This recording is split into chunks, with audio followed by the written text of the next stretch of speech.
Hello all, welcome to my course on VLSI design, very large scale integrated circuit design. I am Sujit Kumar and I will be your instructor for this course. Let's move on to the content without any delay. So first of all, let us see what is a VLSI circuit or a VLSI design. What do I mean by VLSI basically? So when I say VLSI, it stands for very large scale integrated circuits, right? Very large scale integrated circuit.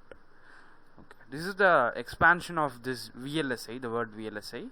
So this is again a trending topic, right? All your mobile phones, the processors inside your mobile phone is a classical example for a VLSI device, right?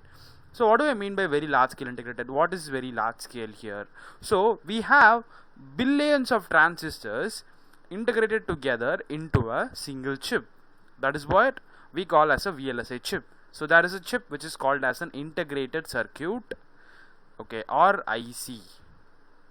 Integrated circuit or IC, onto which billions of transistors are integrated and they are working together. Very huge number, that is why the word very large.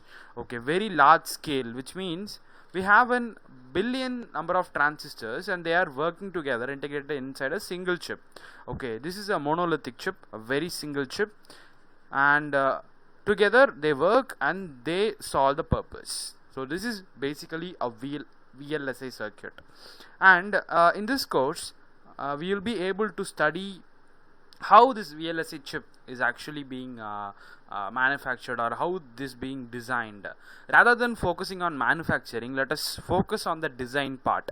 How we are going to design a single transistor inside the chip, how we are going to place all these transistors and you make a chip. Okay, so that is what we are going to study in this course basically, and this is all for this video. This is just an introduction on what is VLSI design, and we'll see a lot in the next video. Thanks a lot.